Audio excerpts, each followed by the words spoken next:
Hey, good evening, good evening, good evening. Um, so tonight it's just gonna be me and Jay, unless the other two pop in, and we're gonna talk a little bit about the free agency wire. But obviously, I was set up to talk baseball tonight, but we'll probably touch on that. I have my thoughts on my Pirates lineup versus Jay's Pirates Dodgers lineup. Huh. But let's bring Jay in right away and let's get going. Adam, what is up? What's going on? Oh, not a heck of a whole lot. Excited to be back on the show with you once again to talk football free agency and maybe dabble into our favorite team starting lineups as we get into the start of the regular season of 2024 in Major League Baseball. Looking forward to it, my friend. Absolutely. Absolutely. As we know, the free agency wire went off the hook today, actually. Yeah. Twitter went bonkers, man. It was ridiculous. Here's the way I feel about my team today. Dead inside. Oh, gee, I don't know. Getting Russell Wilson doesn't make you feel that way? No, it makes me feel that way. Oh, okay. Sorry, I was trying to be sarcastic there. My bad. You're good. You're good, Jay. It's just like, why? We are trying to get Justin Fields to go younger, experienced. I don't. I mean, Well, here, everyone's highlighting today in Pittsburgh, of course. You listen to one team, you listen to the other team on the radio. I drive around all day and listen to bullshit radio anyway. sure. Um, so it got so bad that they were like, "Oh, well, Russell Wilson got bigger hands than Kenny." I'm like, "Is this really the topic we're on right now?" Like the only incident that runs through my head when I think Russell Wilson, I want to be the star and not hand off to Marshawn Lynch. Yep. Yeah, pretty much. It's interesting you say that because there were a lot of his ex teammates, both in Denver and Seattle, who were not exactly crying a river when he left both of those teams. A lot of, yeah, a lot of anonymous ex teammates came out and said that he was one of the guys that he wanted meals catered just for him. He wanted to be driven to the stadium in a chauffeured limousine. He wanted preferential treatment on the practice field. Basically, they were all saying that this guy was a prima donna. He was not invested in the team's success. Didn't get along well with the other players from both Seattle and Denver. So clearly, this guy's been hanging around Sierra too long, and he obviously has all the spotlights still flashing above him there. That's for a guy who won a Super Bowl with the Seahawks. Not good optics. And also, I mean, when you look at Wilson's career, we now have to kind of categorize it in a much different way because when he won with the Seahawks, he was at the pinnacle of his career. All the experts and analysts were saying he's going to be a top 100 quarterback of all time. He's headed for Canton. Well, now you flip that script. Now you're not hearing any of that talk anymore. Now it's more like, well, what does he have left in the tank if he ever had anything at all?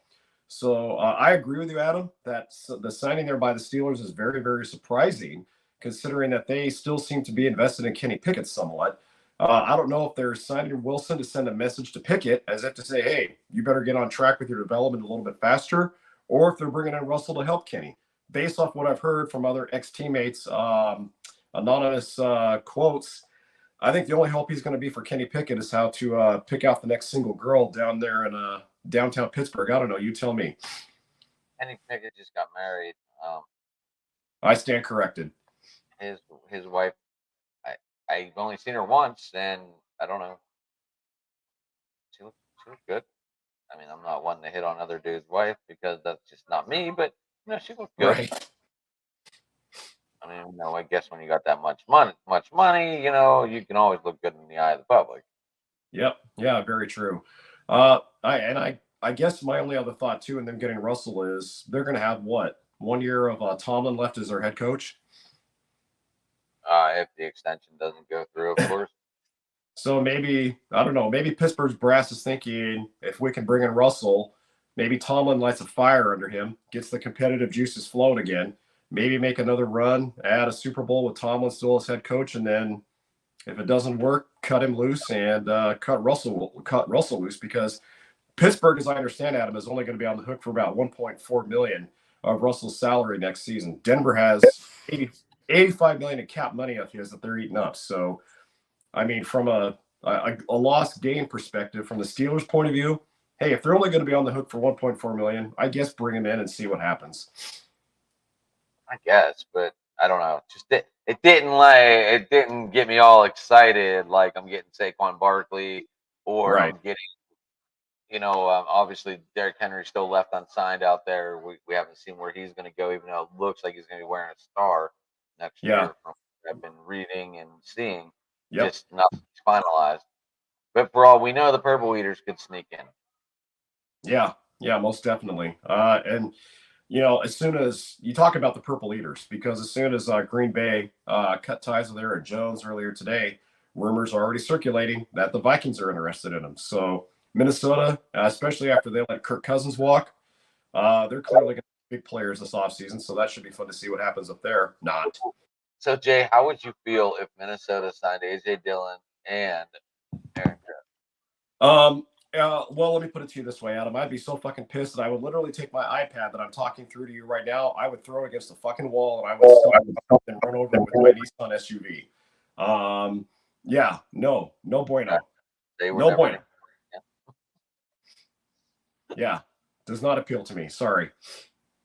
No, definitely not. Definitely not. But I mean that's a relatively thing sitting out there because I did not see AJ Dillon's name across the board at all today. I figured he would have been one of the first to get off the board actually. Yeah, kind of. I mean, the thing with AJ Dillon is we know what he can do, but obviously staying healthy is a big thing for him. And because he's such a physical runner, the guy throws his body around like a Mack truck on the football field. So he's always prone to all the hamstring injuries, the knee injuries, the ankle injuries. I'm sure rival executives evaluate all of his health and they put all that into consideration too. But yeah, I mean, a little surprised that he wasn't one of the first to come off the board, but still not surprised that he's still, lingering out there a little bit and seeing how the free agency landscape will unfold for him. Hold on, let me see. If anybody watching wants to leave comments, please go to the YouTube channel. Driving to the Top Productions on YouTube has a picture of Phoenix on the cover. If they want to leave a comment, I saw a bunch of people watching in the Twitter world, X world, whatever you want to call it. If you guys want to go over and leave comments and see what you got, go ahead. For some reason, my Twitter does not coordinate with my StreamYard. I don't know why. And if anyone knows how to fix that, gladly IM me and I will fix that. But anyway, so Mitch Trubisky found a new home again. Yeah, he's backing up Josh Allen in Buffalo. Am I correct? Yeah, he's back in Buffalo. Okay. Yeah, great for Mitch. That. Like I said, we messaged Jamie once we realized that Ryan and Matt were not popping on. Just trying to change the course, just having a conversation, just seeing if we can get Jamie in here to get some Buffalo chat going. Really don't want to talk on it, but they did sign off 2 offensive linemen, and then they went edge, cornerback, safety, and obviously Mitch, who's going to make a lot of money for holding a damn clipboard. Yep. But I think it was like 5.5, 5.25. Yep. Something in that range, which is ridiculous.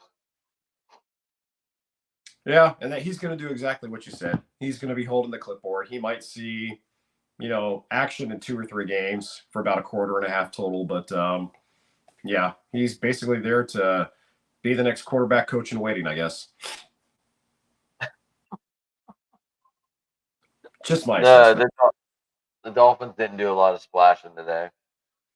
No, they didn't. They let Christian Wilkins obviously is gone. He went to the Raiders. They did get Jordan Brooks from the Seahawks. They signed him to a deal. Who else did they get? They got that center from the Titans. They signed him to a deal. I forgot what his name is. No, this might be just today that I have called up. Yeah, I don't have all that. Oh, okay. Hold on, I'm updating my page. So So I know it's good. That's good. I mean, it's good to have a there we go. Aaron Brewer, Jordan Brooks. Aaron Brewer. There you go. They got Anthony Walker too, Yep. and they re-signed Nick Needham, Nick Needham, huh? cornerback. They also got the tight end Junu Smith. Huh. Okay. Well, that adds more depth to their tight end position there, so that's good. Yeah, but as we know, Tua really doesn't like throwing the tight end. No. He doesn't. They're not an offense predicated with the tight end in mind. They like going to the outside to their deep guys, Waddle and Tyreek Hill. So you're right. The tight end is not the big focal point of their offense, which I think if the Dolphins had a game-breaking tight end that was the focal point of their offense or one of them, they would not be the fraud offense that they were last season because they won only one game against a team above 500 with that offense, and that was against the Cowboys. When it came down to crunch time, their best offense couldn't beat the other team's best defense. And they were so reliant on their wide receivers that they didn't have a game-breaking tight end in the middle of the field that could stretch the defense. So, that if they had that element in their offense, boy, I think they could really click. And they click right now. They're a good offense. I'm not saying they aren't, Adam. I'm just saying that they're not as great as they were ballyhooed this past season. Right. Yeah, and you're right. Tua does not like throwing to tight ends. So I just talked to Ryan. Just messaged me, and he sent me a picture of his computer. Apparently, it went through an update on its own, and the update is about an hour and a half long. I've been there and done that. Yeah, unfortunately, we all have. Yep. So, what do you think about Saquon Barkley going to the Eagles?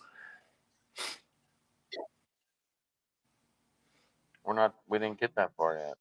Well, sorry, I'm jumping ahead, bro. I know I was on the AFC East. I don't know how far you want to go in depth on that. Oh, I didn't know you were going conference to conference there. We can stay in the AFC. It's all good. Yeah, that's just the way it came up on my phone. Oh, speaking of that, see, this is why we don't talk about this guy that far in advance. Oh, there's the man himself. What's up, guys? Hey, long time no chat, man. How you doing? What's up? Ryan, Jason had something to show you. Oh, does he? If he still has it out. Yeah, hold on a second. Give me a second. Ryan, like it. You're going to love this. Shows you how much of a sports fan I am. When I get my man cave complete, I'm putting this up. Nice.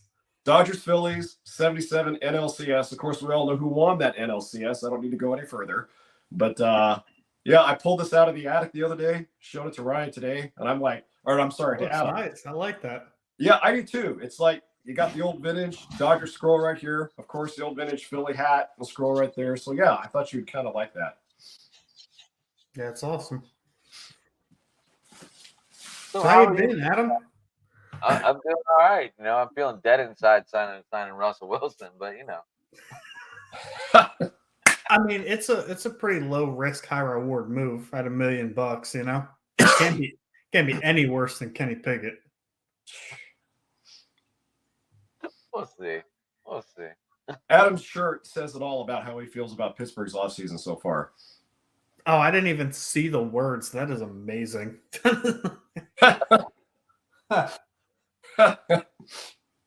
Oh man. Well, we ended up going free agency talk, Ryan. That's the way we ended up going. Hey, I mean, you're dead inside now, but at least you've got Paul Scrine to look forward to. Right. Did you watch the video clip of the sound the catcher mitt makes for his fastball? Yep. Boy. I did not hear that yet. Oof. Sounds good. It's not a crack. It's not a crack in the glove. It's a crack times 6 in the glove. It is freaking loud. It's it almost sounds like the barrel of the bat catching the baseball. Right, exactly. And then they're saying he won't be here opening roster. Typical Pittsburgh fucking.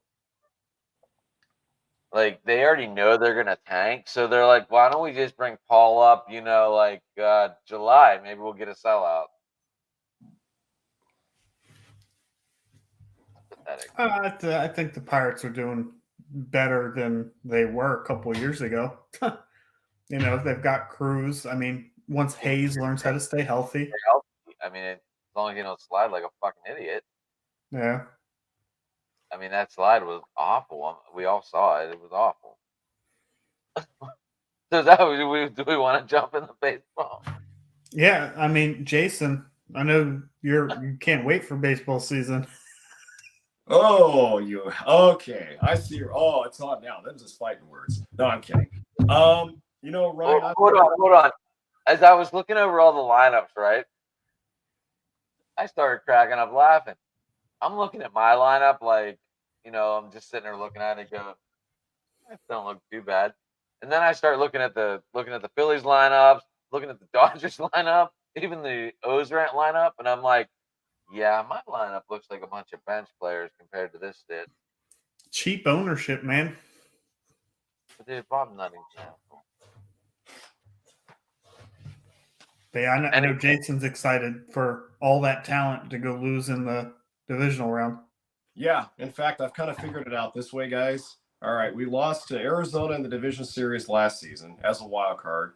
We lost to the Padres as a wild card the season before. So if the trend continues, that means I'm looking forward to us losing to the Colorado Rockies as a wild card team in the postseason this year. I mean, fuck, we had Arizona last season, San Diego the year before. The Rockies have got to be next. I mean, conventional wisdom tells you we're going to freaking tank to the Rockies. Looking forward to it.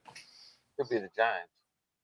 Could be the Giants. Could very well could be. I think the Giants will be much better than people think they will be. Yeah, I think the Giants will be fairly decent. For some inconceivable reason, I think the Braves end up with the best record in the NL.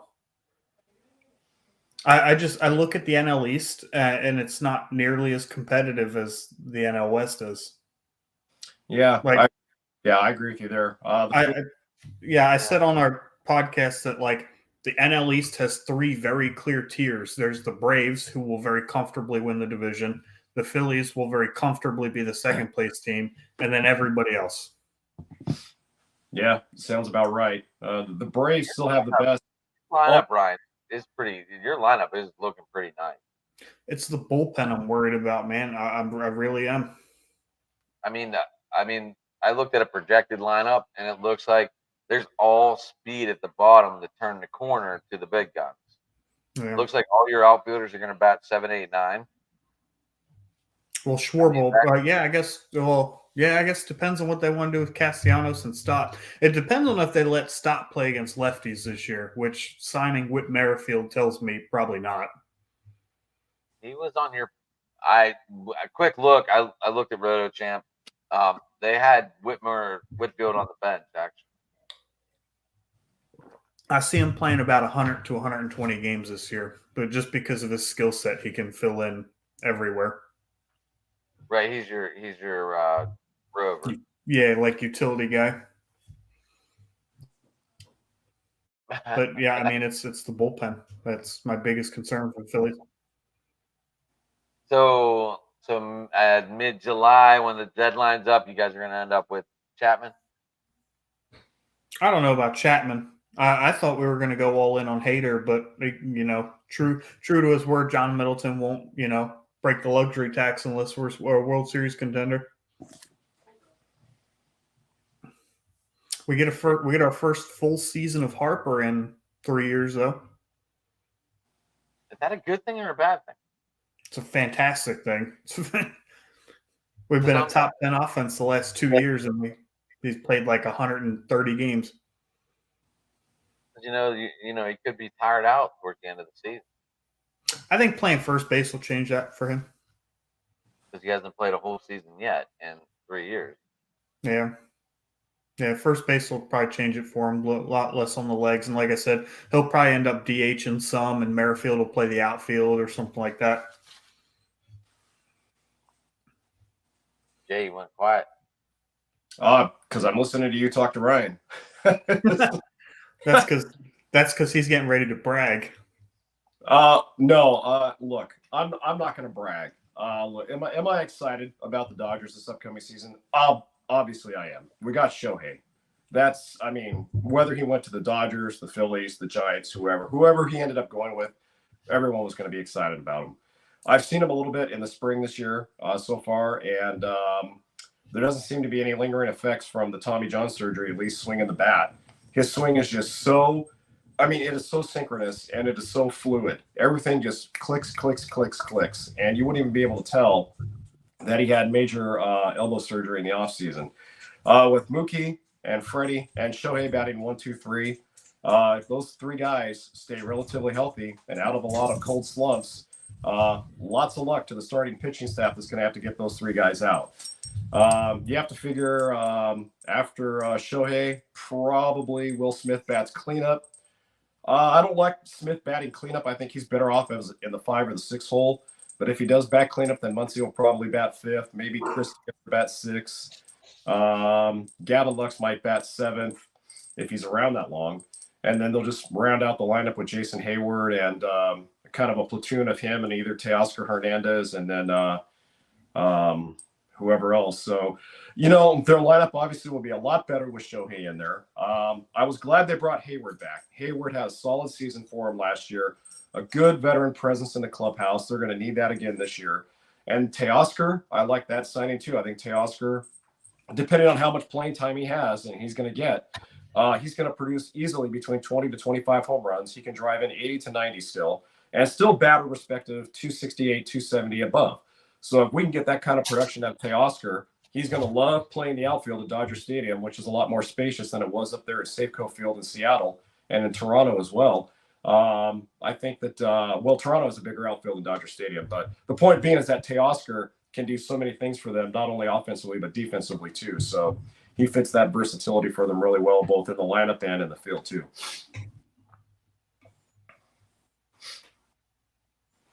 Yeah, it should, Go ahead, Jeff. Go ahead, right?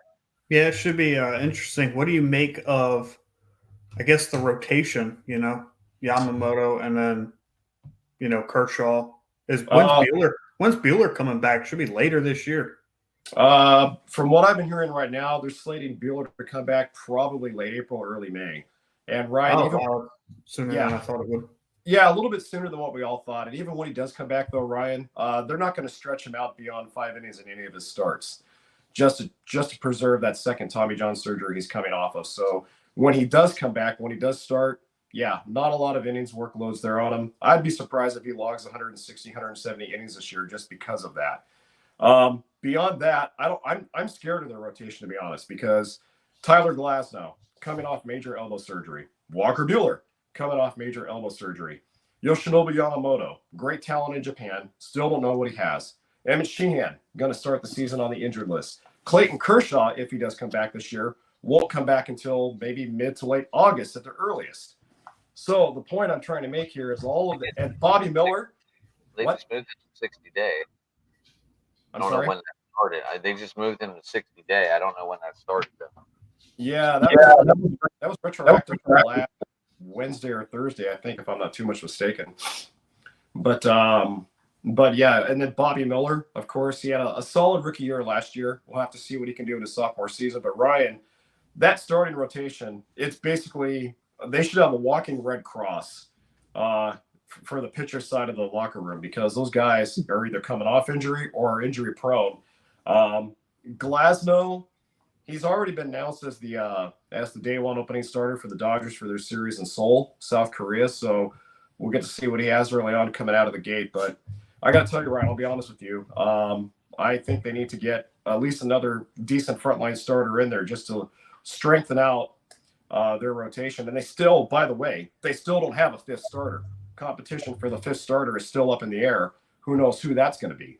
So right now, Andrew Freeman and Dave Roberts are really rolling the dice on that rotation. Especially with guys like Montgomery and Snell still hanging out. Yeah, you know, I'm a little bit shocked that Montgomery is still out there more than Snell, just because I think Montgomery presents a better high reward, right? Money being first and foremost. Also high reward, low risk venture than what Snell is at this point. But I think they're both Boris representatives. So, I mean, that doesn't surprise me either. Mm-hmm. That's the number one issue. Number one issue, first and foremost, is that they're represented by Boris. Thank you very much, Scott. And when I last heard, the Red Sox were flirting around with Jordan Montgomery, especially when they found out that Lucas Giolito is going to be out for the year with Tommy John surgery. So Jordan may end up in Boston here before too long. I'm surprised that didn't happen sooner. If you've ever watched Lucas Giolito pitch a baseball, the way he kind of like short arms his delivery from like in here looks so weird. Yeah, he never came up over the top the way a lot of guys normally do. He kind of threw from his side and pushed the ball. It was interesting. So surprised it didn't happen sooner. It kind of reminds me of a guy that used to pitch for the White Sox way back in the day named Jack McDowell, Trader Jack, who won 20 games in a Cy Young for the White Sox. He was good with that split-fingered fastball, but because he had kind of a three-quarter delivery that came over this way rather than the top, ultimately his career ended because of that. So I agree with you that Giolito's lasted this long without having more elbow surgeries is really surprising.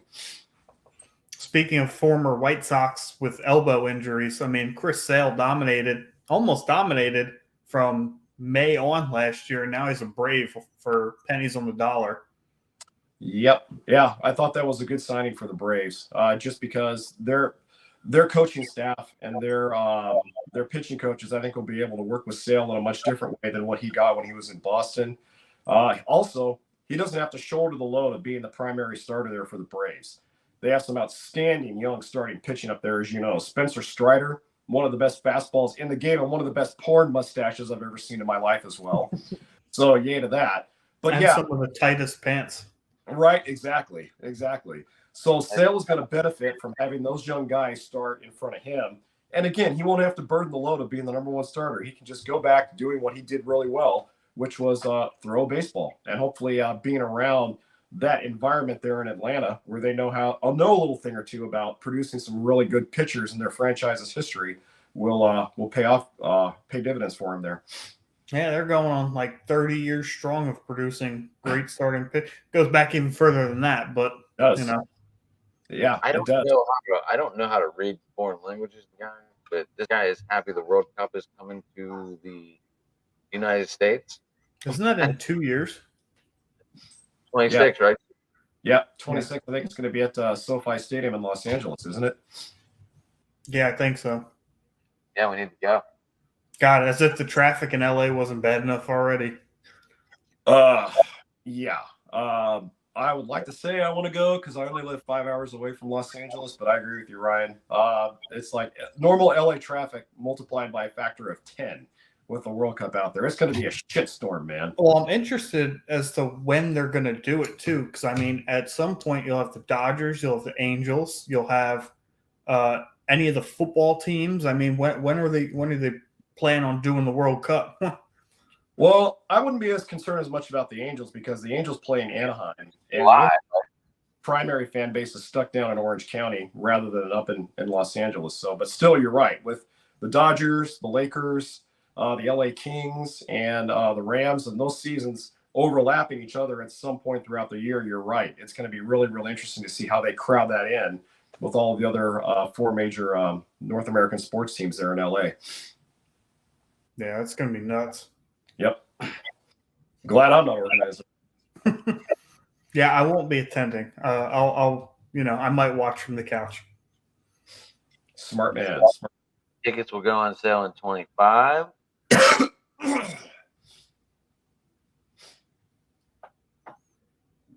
Yep, June 11th till July 19th.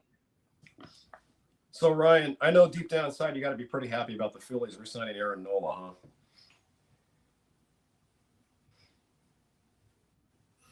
I'll say the same thing I've said about Aaron Nola for years. If he's the number 2 in your rotation, you better have a good offense. If he's the number 3, that makes you very comfortable. That's bad. Kind of what it is. There wasn't. I think, given the way that the starting pitching market has unfolded, it's probably better that he came back than you taking a gamble on a guy like Snell, who clearly at this point wants a lot of money. Yeah. So, I don't. I don't hate it, but I'm not in love with it. Aaron Nola is who he is, and I just wish the rest of the fan base would realize that. What's going on with Keegan Walker? With who? Walker, it says he's injured. Taiwan Walker, yeah, he's rehabbing right now. I don't think there's any issues with him going into opening day, but he's rehabbing a knee. He just pitched 2 innings the other day. Okay. So He looked pretty solid. Command was a little iffy, but his movement was pretty good. And then Wheeler dominated, 3 innings in spring ball. Kind of nice to see. Right. He got a huge chunk of change too. Have you gone over to any games, right? Oh yeah. I was just at the Tigers game in Lakeland, Phillies Tigers game. Lakeland's about an hour from me. So I was just over there, not this past weekend, the weekend before that. Obviously, it was snowing here yesterday, so there's no spring training by me. Yeah. Now what stunk about that was it was a split squad day. Me and Bill got Ranger Suarez and Bryson Stott, and Harper and Realmuto and Schwarber and Turner. They were all at the other site. Whoops. Yeah. Well, it was either drive 2 hours to see those guys play 3 innings or drive an hour to see, a baseball game. Like they weren't if they were going to play the whole game, that's a little different story. But yeah, right. So, Ryan, I'm sure a lot of this audience wants to hear your reaction to that big signing today by the Eagles. I'm iffy on it. I think the team had bigger fish to fry. I would have loved to have seen that. And it's very unorthodox, very out of character for them to pay a free agent running back. So now with the increase in salary cap being way more than expected, it does alleviate some of the question marks around it. But ultimately, I would have liked to have seen them, pay somebody in the secondary or, go get a linebacker before a running back, truthfully. But I think ultimately we paid for a name and not a need for the team. I don't think Barkley has quite lived up to his hype. Been a good running back, don't get me wrong. He'll be very productive and he's going to do very good things, but just not a position of need for this team as much as other ones.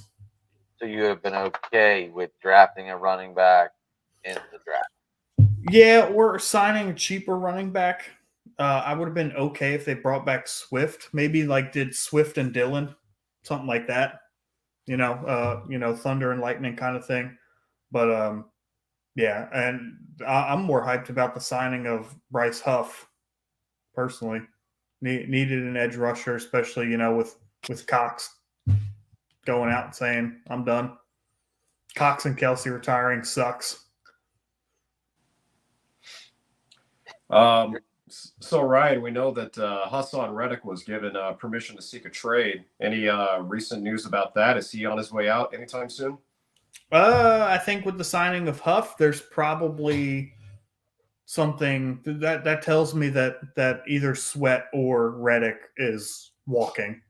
One of those two is going somewhere, but I haven't heard one or the other going any particular place or direction. I just feel like that they spent $17 million on a guy in free agency. He's going to play starter snaps. You've got Graham, and then you've got whichever other one decides to stick around. You've got Nolan Smith. So they have some edge talent. I wouldn't be surprised. It'd probably be Reddick if I had to guess. How the heck are they going to replace Kelsey on that offensive line, man? He's going to be a big loss, not only on the field, but in the locker room too. If I had to guess, Juergens is probably going to move from right guard to center. They drafted Juergens initially to be Kelsey's replacement. Kelsey said he's coming back for another year. And Juergens is probably more Kelsey's size. He was always an undersized guard, which, didn't really make out too well in the run game, but I feel like he's more of an athletic build, kind of like what Kelsey was. Jason Kelsey is irreplaceable as far as, his blitz call outs, his recognition of defenses, his leadership. But I think from purely an athletic standpoint, we won't miss too much of a beat if that's the move. Interesting. But yeah, then you got the problem of guard. So funny, Dickerson was drafted as a potential replacement for Kelsey too, because he was a center and guard coming out of college, but now he's obviously the highest paid guard in NFL history. He's not moving off of that spot. Yeah, right.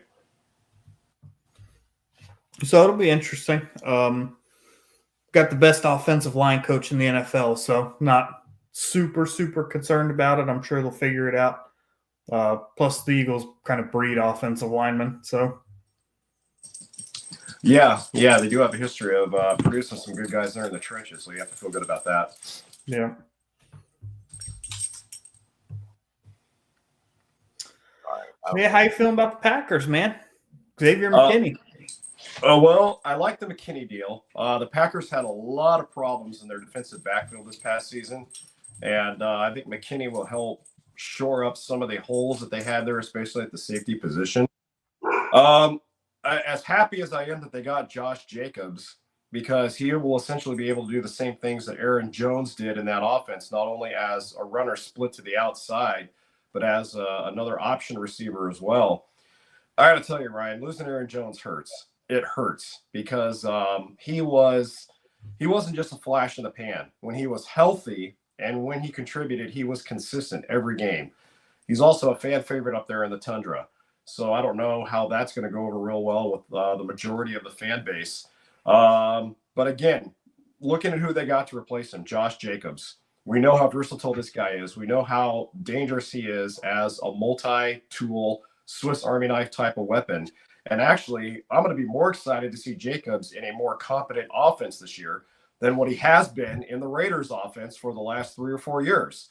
We saw what Jordan Love can do. They're set at the wide receiver position with Jaden Reed and Dontavian Wicks, and they're set with Christian Watson. They lost Runyon on the offensive line. Okay, yeah, I kind of figured they were going to lose him anyway if they weren't able to restructure his contract. But still, the point being is that you put Jacobs in that offense versus the Raiders' sluggish offense. Really excited to see if they can expand more on his skills and abilities than what the Raiders weren't able to do with him. He's also got some power in him, too. He can kind of replace Dillon in that aspect, too. You got Jones and Dillon in one guy.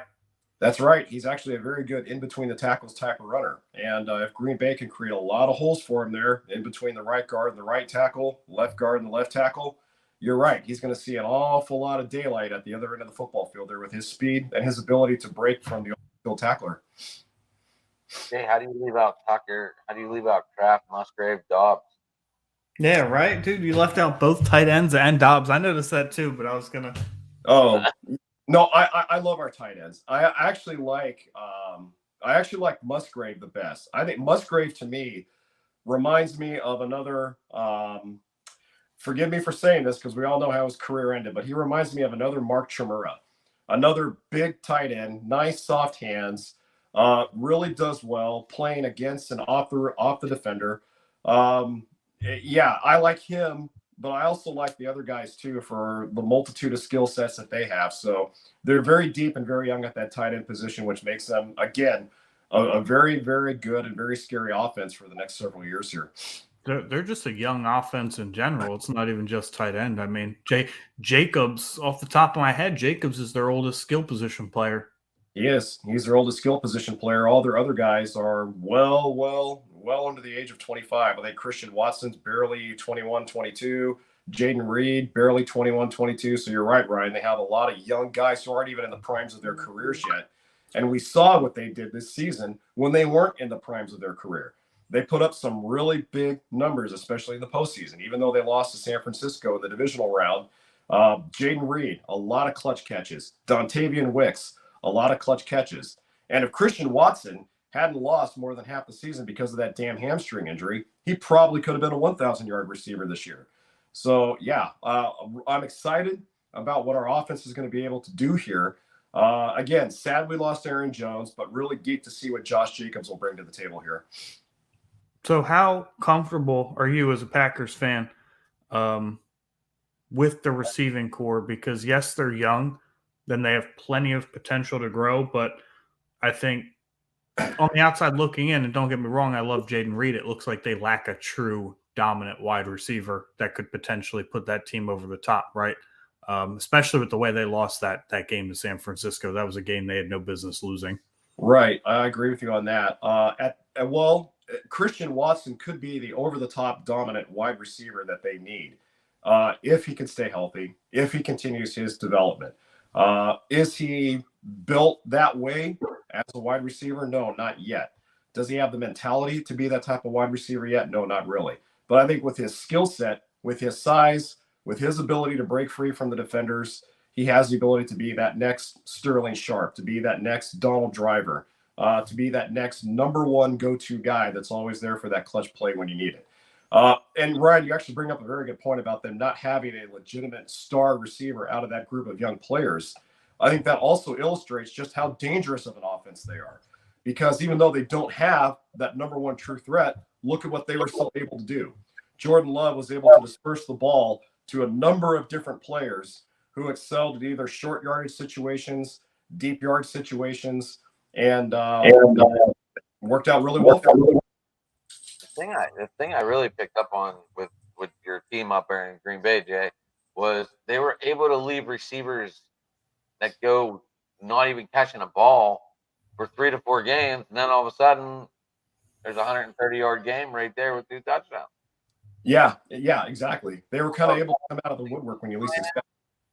I don't know if that was part of the game plan or how they were, but that was just something I picked up on because, I mean, look at the playoff game. Yep. Look at both playoff games. Yep. I mean, Romeo Dobbs didn't have a single catch in the last 3 games of the year, I think, and then all of a sudden, 2 touchdowns and 148 yards against the Cowboys? Yep. Well, another thing too is that after about, I want to say week 8 or week 9 was when Matt LaFleur finally wised up and opened up the playbook a lot. Because up until that point, Green Bay was struggling. They were playing really conservative football. It was 3 and out on almost every other possession.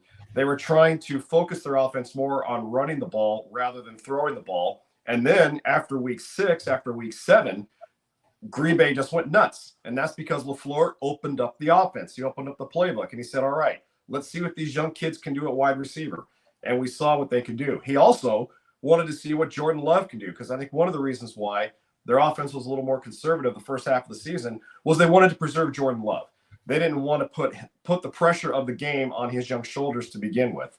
And then when LaFleur realized, hey, we have a vanilla offense that's very easy to game plan against here, the only way we're going to get some respect and get any wins is if we go downfield a little bit more. And so he finally tailored the offense to Jordan Love and said, Jordan, do what you do best and throw that football.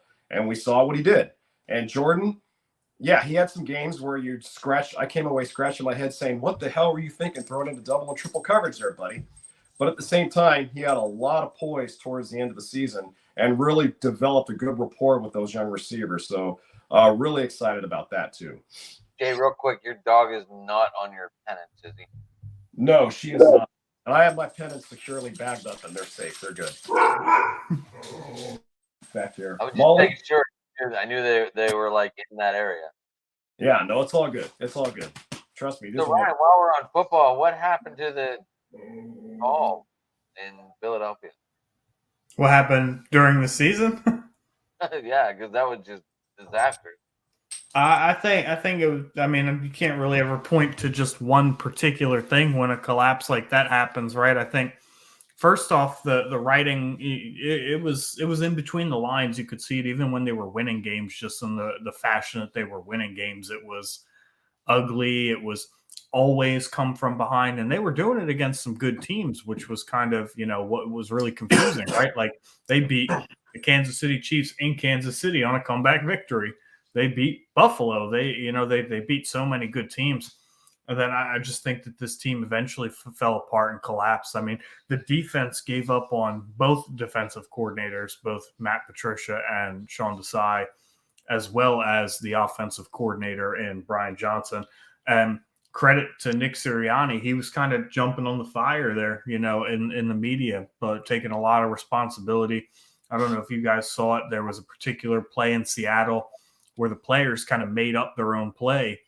And then post game, it ended up being an interception. And in post game, Sirianni said, "Yeah, we just wanted to try and attack A.J. Brown downfield." A.J. Brown said later in the year that the players just made up their own play, and Sirianni just took the bullet for him. He was like, "I've never respected anybody more in my life for that moment." So, but yeah, I just think it was a combination of things. One, I don't think they were as good as the record. I don't think they were as good as the record said. I think the coordinators on the team weren't very good. They were very outmatched as far as game playing goes, and yeah, I think it just caught up to them. Yeah, I mean, the Jalen Hurts side hurt me in the Dynasty League, so I wasn't real happy about that. Oh, Jalen Hurts did me just fine. QB2 on the season. Got a lot of points for Jalen. I don't even like keeping Eagles players on my fantasy teams. The last Eagles player I had on my fantasy team before 2 years ago was I did my opening Dynasty. Check out that little trophy. Oh, look at that. Look at that. How much did that cost? I don't know. I didn't buy it. The commissioner bought it. Nice. Oh, so your league does it the right way. I just have it at my house because I won. And I won last year's too. But that trophy had to go back because obviously I didn't win that league. Ryan, don't forget about the last Eagles players on your fantasy team, man. The last Eagles player I had on my fantasy team was Deshaun Jackson. So that's how far back I go as far as having Eagles players on my teams, man. So I don't like drafting Ravens because they're in my division. What I don't like about it is it's kind of that double-edged sword of like you want them to do well for two different reasons, and then when they don't do well, it hurts you doubly. But the last Eagles player I had before 2 years ago was Carson Wentz the year he went off. Now you're thinking, that's great, he went off. How many fourth quarters did he sit? And I ended up losing fantasy points because the Eagles were blowing everybody out that year. It was killing me. I said, I'm not doing this anymore. I had Brown and Hurts. I had them two locked up for a while because it's a dynasty team. I can get rid of them whenever I want to get rid of them. The Bengals just signed Zach Moss to a 2-year deal. Yep. Did it just happen? Yeah. Yep. I mean, if Joe Mixon already wasn't a cut candidate. Actually, Tom Pelissaro just reported here, Ryan, that the Bengals are releasing Joe Mixon. Yeah. He's not going to surprise. Yep. No shock there. And then Aaron Jones, Joe Mixon. I'd bet Alvin Kamara's next. Yep. Sounds about right. Sounds about right. I mean, once you hit 20, 26, 27, people, the league don't like you anymore. Right. Well, and then who was it that signed Tony Pollard today, formerly of the Cowboys? Titans. The Titans, that's right. So if I thought Spears was going to be the guy. Nah, I never liked Spears going to Tennessee. I just didn't see that. I think Pollard going to Tennessee makes more sense for them than what Spears does. That's just me. But I think now that if with Pollard now in Tennessee, does this now foreshadow Derrick Henry going to Dallas? Essentially, two guys swapping teams there. I just got an update that says Baltimore and Derrick Henry have very mutual interest now. Ooh. I think reports like that are kind of a load of bogus, but I mean, at the same time, like I could see him going. Was interested in Henry the other day, so yeah. Like I could totally see Derrick Henry going to Baltimore, but 99% of the time when I hear these guys have mutual interest. Baltimore is not going to have J.K. Dobbins. They lost Gus Edwards today. I forget where did he go to L.A. Gus Edwards, yeah, he went to the Chargers. So their running back situation is not good in Baltimore right now. I wonder if anybody's actually going to sign J.K. Dobbins. Somebody will. Yeah, that's high risk signing. I don't know that anybody will during this period of free agency. I think it'll be during camp, if anything. I think he's going to be like one of them late editions. Just Achilles tear and ACL tear. Like, no thanks. I'll pass. Like, what do you come back on? Like, you want to get paid, but at the same time, maybe you still want to play. Is Nick Chubb coming back? I haven't heard anything. Yeah, I mean, I think he's in the last year of his deal too, but I've heard he was going to get traded. I mean, all kinds of stuff. I mean, this is his second knee completely surgery. Yeah, I don't think it was ACL this time. I think it was MCL and something else. It was really weird. Like, I thought his knee was totally screwed, and the injury ended up being not. Your leg's not supposed to bend the way his bend. Yeah, no, he got who was that running back from South Carolina like years ago that got his leg jacked up like that? Lattimore. Yeah, What was his first name? Marcus. It was Marcus. Marcus Lattimore. Yeah. That's right. I remember that. Oof. Anyway, sometimes you feel that pain whenever you even think about that as injury. Yep. Yeah, I just remember watching that Chubb injury. That was brutal. It didn't look that bad on the live camera angle when they first showed it, and then they kept showing replays of it, and then they flipped it, and I was like, "Ooh, yeah, that was bad." So there must be no work in the NFL free agency. I still do not have that signing Bengals on my sheet. Do you not have ESPN updates? Nothing popped up on my end as of right now. Do you have sleeper updates on?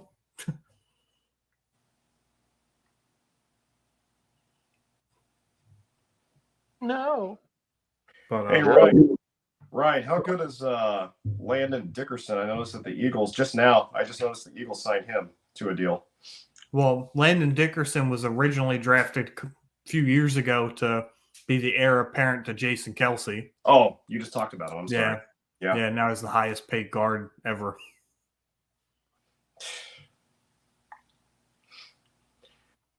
That's what concerns me the most about the Packers going into next season is where are they going to get all that depth on the offensive line? They let Runyon go. Bakhtiari's gone. He's probably going to retire.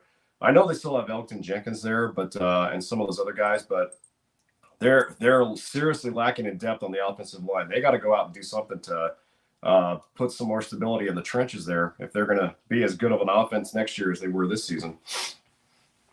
I mean, this draft should be a pretty good offensive line draft too. So there's a lot of big boys in this draft. Yeah, yep. We'll see, particularly at tackle. Yep.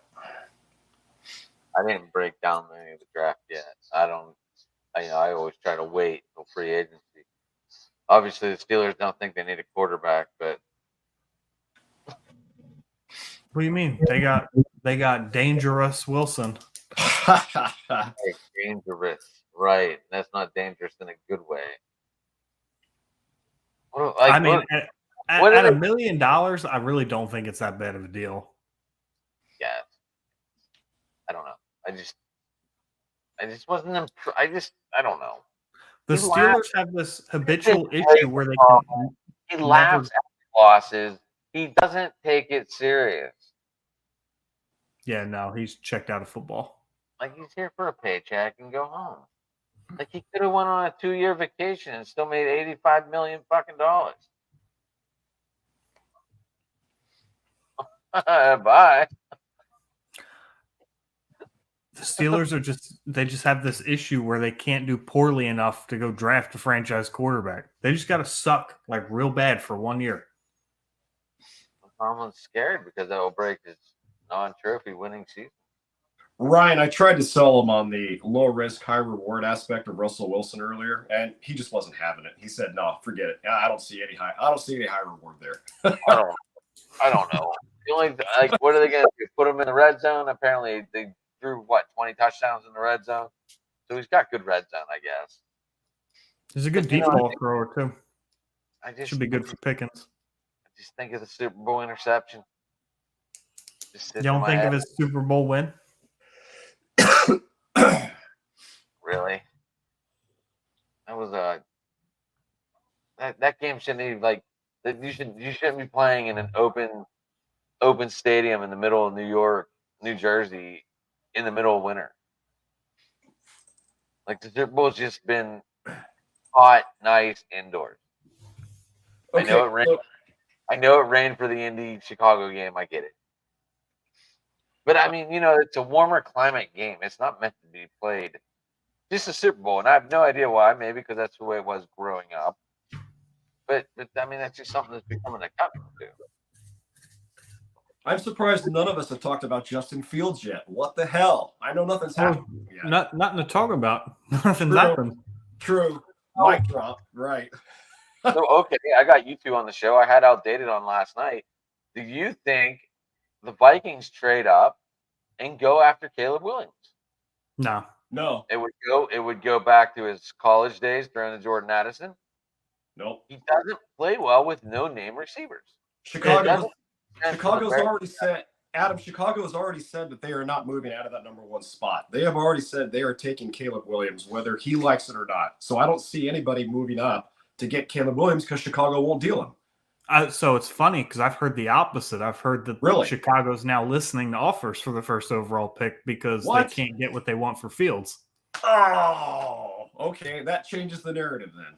Okay. So I don't think Minnesota trades up, not because it's not a good idea, but I just don't think they have the firepower to jump from 11 to 1. I mean, if you look at what Carolina did to jump from, what was it, 8 to 1 last year? I mean, Minnesota's paying an arm more than that, and I just don't think they have it. Nope. And I think the only fit would be Minnesota for Caleb Williams. That is my honest thought, and I just don't see him playing well anywhere else. I think from an organizational standpoint, it's smarter for the Bears to trade the first overall pick. I don't think Justin Fields played that bad last year. They also only have 5 picks this year. So trades down for more picks does seem like a pretty good idea. Like what's Caleb Williams going to solve for the Bears? Nothing. Zero. Nothing Zero. at all. No. Their defense sucks. I mean, he's not going to play defense for them. Like Aldata was saying last night, he would trade with Carolina or who has that second pick? Washington. He said he would trade right down the line and get the 2 and the 3 to move up, and then put them in that 3rd and 4th spot, and try and end up with Marvin Harrison and someone else. I forget who else he said. I think Marvin Harrison's all but going to be a Cardinal. Well, he might be. Here's my problem with Caleb Williams, guys. You guys know I live out here on the West Coast. He played at USC. I watched a lot of his games, not only this year, but just the red flags with Caleb Williams to me aren't around his talent. The red flags for me come with what's up here, what's upstairs. This guy is a clown. Months before he's getting drafted, he's already demanding part ownership stakes in the team that drafts him. He wants the royal red carpet treatment. He wants this. He wants that. He's making this demand. He's making that demand. And then also, when you saw the way that when he carried himself on the sideline during big games that they lost, and USC, by the way, highly, highly overrated, as we found out, guys. Up here, Caleb Williams is right now, from a developmental standpoint, is still a mental cupcake. And the problem he's going to run into when he gets drafted in the NFL, regardless of whether he's a day one starter or not, is that when he gets his butt kicked by these guys who are 10 times stronger and 10 times faster than the defensive players he played against in college, how is he going to adjust to it mentally? The red flags are there for him. That's what I don't like about Caleb. It's not the talent. It's the fact that from a development standpoint, from a leadership standpoint, what can he provide as a rookie? I don't see it there. Another Jamarcus Russell, another Vince Young, another Ryan Leaf is what I see. I could be wrong. I've been wrong, but that's what I see. Another Ryan Leaf, another Jamarcus Russell, another Vince Young. Adam, Ryan, prove me. Prove me I'm wrong. Well, I already said I don't think he's number 1 pick. I mean, I'm watching that Notre Dame game. That was Yeah. the end of you wanting Caleb Williams to be a first pick ever. Yep. I mean, that game just went south and kept going south. Yep. Much to my joy. Thank you. So all right, guys, we've been BSing a while. We've back and forth between baseball and football. I know Jason's staying a little later than normal today. I like it. Yeah, I'm actually going to bounce out of here myself. It's a little late for me. That's why I was trying to end the show. Oh, okay. I think actually now is a good time to cut it loose since it seems like we're all kind of at the end there. Yeah, 5 o'clock comes early. I thought it was a good show, boys. Yeah, obviously you had computer issues. I'm glad your computer decided to play. Let's get this shit done. That was incredible. I've never seen that before, but I'm glad it's updated and over with. Right? Well, Ryan, how do people get a hold of you if they want to get a hold of you? Yeah, you can find me on Twitter at BSing_sports. We are on YouTube. We are on Facebook. We are on Spotify, Apple Podcasts, anywhere you listen to podcasts to. BSing Sports Podcast, part of the BSing Network. What days do you guys go? Oh, man, we're all the time. 3-4 times a week.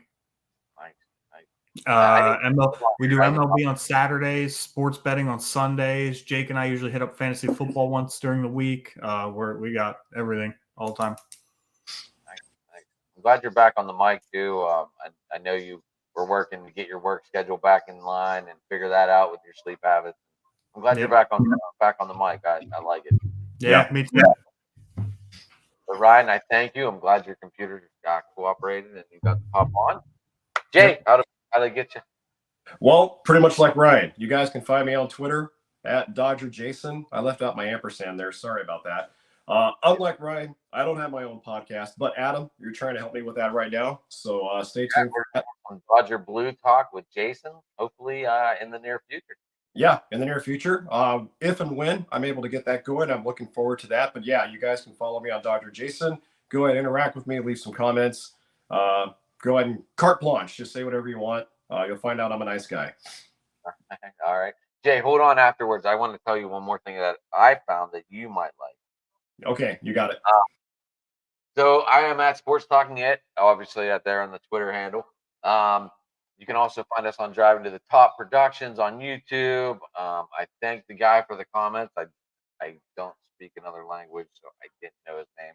But yes, we are obviously looking forward to the World Cup. Me and Jay even joked about going. Who knows? Maybe it'll be a reality. So yeah, you can find us there. I don't know what the rest of my week has planned. Hopefully some more shows. That's all I'm just trying to do for now. And hey, everybody have a good night. Peace out, everyone. God bless.